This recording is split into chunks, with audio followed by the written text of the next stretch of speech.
শেহতীয়াকৈ গৰিমা গাৰ্গে ফেচবুকত এটা বিশেষ পোষ্ট কৰা পৰিলক্ষিত হৈছে। জুবিন গাৰ্গক লৈ ৰাজনীতি নকৰিব। জুবিনৰ সমাধিক তীৰ্থস্থানৰ দৰে পবিত্ৰ কৰিবলৈ আপোনালোকে চেষ্টা কৰক বা পবিত্ৰ কৰি ৰাখক। প্ৰশাসনে জাৰি কৰা এছঅপিক লৈ প্ৰতিক্ৰিয়া গৰিমা শইকীয়া গাৰ্গৰ। আৰু কালি নিশাৰ ভাগত গৰিমা গাৰ্গে সংবাদ মাধ্যমৰ সন্মুখত এইখিনি মন্তব্য কৰিছে। প্ৰশাসনে যেহেতু শেহতীয়াকৈ এখন এছঅপি জাৰি কৰিছে আৰু সেই এছঅপিক লৈ প্ৰতিক্ৰিয়া ব্যক্ত কৰিছে গৰিমা শইকীয়া গাৰ্গে। চাকৰি কাম সামৰি কিছু লোক জুবিন ক্ষেত্ৰলৈ আহে, প্ৰশাসনে নিৰ্ধাৰণ কৰা সময়সীমা কিছু আগুৱাই দিয়ক, এই মন্তব্য গৰিমা শইকীয়া গাৰ্গে। প্ৰশাসনে যেহেতু কামৰূপ মহানগৰ জিলা প্ৰশাসনে শেহতীয়াকৈ এখন নিৰ্দেশনা দিছে যে 6 বজাৰ পৰা নিশা 10 বজালৈহে জুবিন ক্ষেত্ৰৰ দুৱাৰ মুকলি থাকিব। আৰু ইয়াৰ পাছতে প্ৰতিক্ৰিয়া ব্যক্ত কৰিছে গৰিমা শইকীয়া গাৰ্গে। গৰিমাৰ শইকীয়া গাৰ্গৰ মতে যেহেতু কিছু লোকে অফিচৰ পৰা আহি বা কাৰ্যালয়ৰ পৰা আহি নিশাৰ ভাগত জুবিন ক্ষেত্ৰলৈ যায়, গতিকে এই যিখিনি সময়সীমা ধাৰ্য কৰি দিয়া হৈছে কামৰূপ জিলা প্ৰশাসনৰ তৰফৰ পৰা, সেই সময়সীমাৰ ক্ষেত্ৰত কিছু সাল সলনি কৰিবলৈ অনুৰোধ জনাইছে গৰিমা শইকীয়া গাৰ্গে।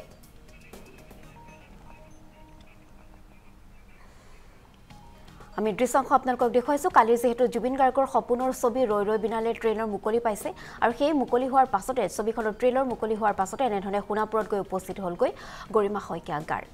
আৰু গৰিমা শইকীয়া গাৰ্গ উপস্থিত হৈ এগছি বন্তি জ্বলাই, লগতে আছিল পাল্মি বৰঠাকুৰ, এগছি বন্তি জ্বলাই শ্ৰদ্ধাঞ্জলি পুনৰবাৰ জ্ঞাপন কৰিছে গৰিমা শইকীয়া গাৰ্গে জুবিন গাৰ্গক। তাৰপিছত সংবাদ মাধ্যমৰ সন্মুখত প্ৰতিক্ৰিয়া ব্যক্ত কৰিছে গৰিমা শইকীয়াই।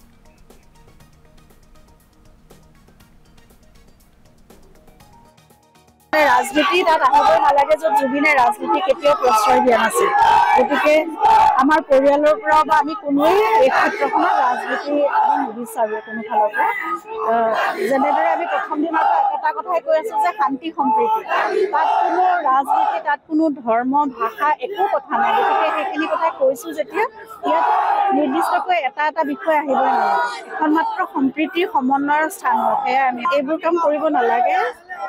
জুবিনক সসন্মানেৰে প্ৰাৰ্থনা কৰক তেওঁৰ বাবে, আৰু অশান্তিকৰ একো পৰিৱেশৰ যাতে সৃষ্টি নহয়। সকলোৱে ইয়ালৈ আহে, সকলো শ্ৰেণীৰ সকলো বয়সৰ লোক আহে, গতিকে সকলোৱে সকলোৰে সন্মানটো ৰাখক। আৰু তীৰ্থস্থান নিচিনা হৈ গৈছে, মন্দিৰ নিচিনা এখন পবিত্ৰ স্থান হৈছে, গতিকে ঠাইখিনি পবিত্ৰ কৰি ৰাখক সকলোৱে। মই সেয়াই সকলোকে প্ৰাৰ্থনা কৰিম, সকলোকে কৰজোৰে। আৰু শান্তি সম্প্ৰীতি গোটেইখিনি বজাই ৰাখক, সেইটোৱে মোৰ প্ৰথম দিনৰ পৰা সেয়াই। সেইটো প্ৰশাসনে কিবা এটা কৰিছে, মানে কিবা অসুবিধা দেখিছে চাগে কিবা এটা, কিন্তু তথাপিতো ইয়াত সকলোৱে মই যেতিয়া আহিছোঁ, মানুহখিনি লগ পাইছোঁ, তেওঁলোকে অন্ততঃ 11:30-12 বজালৈ বিচাৰিছে। গতিকে সেইটো চাই লওক সুবিধামতে কেনেকৈ হয়, কাৰণ ইমান দিনে গোটেই ৰাতিয়ে যিহেতু আহি আছিলে ন, কাৰণে তেওঁলোকেও বিচাৰিছে। আৰু কিছুমান চাকৰিৰ পৰা আহি, নিজৰ কামৰ পৰা আহি আজৰি হৈ তেওঁলোক আহিব বিচাৰে। গতিকে সেইটো প্ৰশাসন আৰু পুলিচ প্ৰশাসনে তেওঁলোকে চাই লওক কেনেকৈ সুবিধা হয়। মানে মই ভাবোঁ 11-12 বজালৈকে হয়তো ঠিকেই থাকে পৰিৱেশটো, মই ইমান অসুবিধা হ'ব যেন মই ভবা নাই, কাৰণ ৰাইজে তেনেকৈ নিজে তেওঁলোকে দায়িত্ব ল'ম বুলি কৈছে। তথাপি কি হয় চাওঁ, সেইখিনি প্ৰশাসনে বেছি ভালকৈ জানিব। আৰু ৰাইজে নিজে আচলতে একো সুবিধা নোহোৱাকৈ তেওঁলোকে যেতিয়া কৈছে, মই তেওঁলোকৰ ওপৰতো সেইটো বিশ্বাস মই কৰিব লাগিব যে তেওঁলোকে ইমান দিনেতো তেওঁলোকে নিজে বহুতখিনি নিজৰ সুবিধামতে কৰিয়ে আছে। সেই সপোন জুবিনৰ একান্ত ইচ্ছা, একান্ত সপোন, যিটো পেশ্বন একদম ছবিখনক লৈ আছিলে, সেইখিনি আমি কাম আগবঢ়াবলৈ চেষ্টা কৰিছোঁ। কিন্তু এইটো কথা প্ৰতি পদে পদে আমি মিছ কৰিছোঁ, বা প্ৰতি পদে পদে আমি অভাৱ অনুভৱ কৰিছোঁ যে জুবিনৰ পৰামৰ্শ, জুবিনৰ যিখিনি ভিজুৱেলাইজেশ্যন, সেই বস্তুবোৰ নিশ্চয় বহুত বেলেগ হ'লহেঁতেন। এতিয়া আমাৰ সীমিত জ্ঞানেৰে, আমাৰ সীমিত কি বুলি ক'ম, আমাৰ যিখিনি আমি নিজে বলে পাৰোঁ সেই ধৰণে আমি কৰিবলৈ চেষ্টা কৰিছোঁ।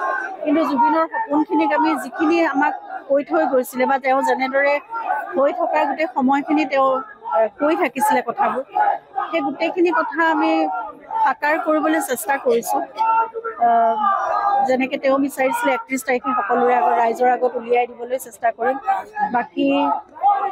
বাকীখিনি বহুত কিবা কিবি হয়তো খুটি নাটি থাকি যাব, কাৰণ জুবিনৰ নিচিনাটো আমি হ'ব নোৱাৰোঁ। সেইকাৰণে সেই অভাৱটো প্ৰতি ক্ষণত আমি অনুভৱ কৰিছোঁ। আমি এয়া মন্তব্য আপোনালোকক শুনালো গৰিমা শইকীয়া গাৰ্গৰ মন্তব্য যেহেতু চৰকাৰৰ যিখন এছঅপি সেই এছঅপিক লৈ প্ৰতিক্ৰিয়া ব্যক্ত কৰিছে গৰিমা শইকীয়া গাৰ্গেও চাকৰি কৰা বা কাম সামৰি কিছু লোক জুবিন ক্ষেত্ৰলৈ আহে গতিকে নিশা 10 বজা কৰিলে তেওঁলোকৰ কিছু অসুবিধা হ'ব এই মন্তব্য আগবঢ়াইছে গৰিমা শইকীয়া গাৰ্গে আৰু গৰিমা শইকীয়া গাৰ্গৰ এই মন্তব্যৰ পাছতে চৰকাৰে জুবিন ক্ষেত্ৰৰ সময়সীমাৰ ক্ষেত্ৰত কেনে ধৰণৰ ব্যৱস্থা গ্ৰহণ কৰে সেয়া হ'ব পৰৱৰ্তী সময় লক্ষণীয়